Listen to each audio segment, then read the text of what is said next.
దేశంలో అన్ని చేంజ్ అయ్యాయి, మీ నగలు కూడా చేంజ్ చేయండి. మీ పాత నగకు గ్రాముకి 150 రూపాయలు ఎక్స్ట్రా పొంది కొత్త నగలు తీసుకోండి. అదే తక్కువ తరుగుకు మీ లలితలో మాత్రమే.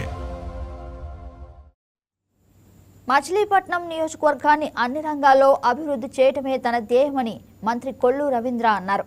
చిన్న క్యాంపెల్ గ్రామంలో నూతన నిర్మించిన హెడ్ వాటర్ ట్యాంక్ను ప్రారంభించారు. వైసీపీ నేతలు అభివృద్ధికి అడ్డుపడుతున్నారని ఆగ్రహం వ్యక్తం చేశారు. పసలేని ప్రతిపక్ష విమర్శలను పట్టించుకోవాల్సిన అవసరం లేదన్నారు. వచ్చే ఏడాది ఆరంభంలోనే బందరు పోర్టును ప్రారంభించి ఈ ప్రాంతాన్ని పారిశ్రామికంగా అభివృద్ధి చేస్తామన్నారు.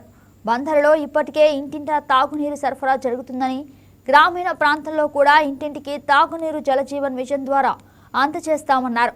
తాగునీటి సరఫరా కోసం 200 కోట్ల రూపాయలు ఖర్చు చేస్తున్నట్లు తెలిపారు. తాగునీటి సదుపాయం కల్పించాలి, ప్రతి ఇంటికి కుళాయి ఇవ్వాలనే లక్ష్యంతో ఈ ప్రభుత్వం పనిచేస్తున్నాం. దానికి జేజేఎం జలజీవన్ మిషన్ కింద మరి గతంలో ఆ నిధులన్నీ కూడా వెనక్కి పంపించారు.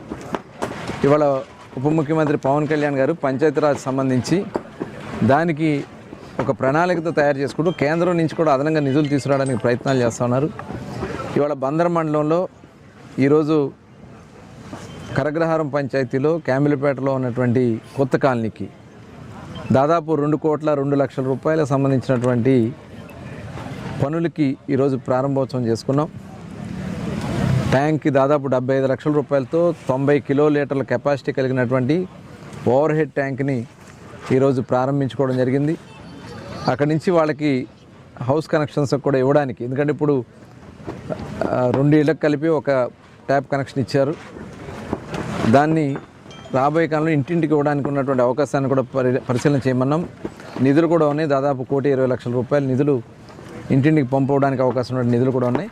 ఈ రకంగా బందర్ మండలం, ఎందుకంటే గతంలో ముఖ్యమంత్రి గారు మచిలీపట్నానికి ఇదేం కర్మ మన రాష్ట్రానికి అనే కార్యక్రమానికి వచ్చినప్పుడు వారి దృష్టిలో తెలియజేయడం జరిగింది. ఎందుకంటే బందర్ మండలం తీర ప్రాంతంలో ఉంది. ఈ తీర ప్రాంతంలో బోర్లు వేసినా ఉప్పు నీళ్ళు వస్తాయి కాబట్టి ప్రజలు చాలా ఇబ్బందులు పడుతున్నారు. ఇంటింటికి స్వచ్ఛమైన మంచినీరు ఇవ్వడానికి కుళాయిలు కావాలని చెప్పి వారిని రిక్వెస్ట్ చేశాం. దాంట్లో భాగంగానే ఇవాళ దశల వారీగా నిధులు వస్తున్నాయి.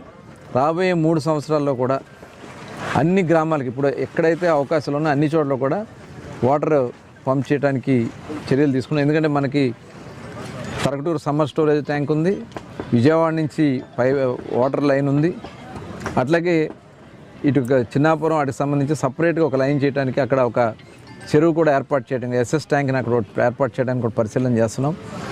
అట్లాగే ఇటు నార్త్ మండలానికి సంబంధించి కూడా కొంత ఐడెంటిఫై చేస్తున్నాం. రేపు ఆ ట్యాంక్స్ అన్నీ కూడా వస్తే ఆ ట్యాంక్స్ ద్వారా వాటర్ అంతా కూడా ఫిల్టర్ చేసి తరగటూరు మీద కొంత ప్రెషర్ తగ్గిస్తే మండలం మొత్తం కూడా నీళ్లు రావడానికి అవకాశం వస్తుంది. నీళ్ళకైతే ఎక్కడ ఇబ్బంది లేదు. బంగారం బ్యాంకులో ఉంటే అది మీ అప్పు, అదే శివా గోల్డ్ కంపెనీకి తీసుకొస్తే అది మీ పెట్టుబడి. తాకట్లో ఉన్న మీ బంగారాన్ని మేము విడిపించి ఈ రోజు మార్కెట్ ధర కొని స్పాట్లో మీ నగదు మీకు అందిస్తాం. ప్రతి నెల వడ్డీలు కట్టడం లాభమా లేదా ఇలా చేయడం లాభమా మీరే ఆలోచించుకోండి. శివా గోల్డ్ కంపెనీ, అప్పులేని ఆనందకరమైన రేపటికి సరికొత్త మార్గం. జస్ట్ ఒక కాల్ చేయండి, తాకట్లో ఉన్న మీ బంగారాన్ని విడిపించి ఈ రోజు మార్కెట్ రేట్కే కొనబడును.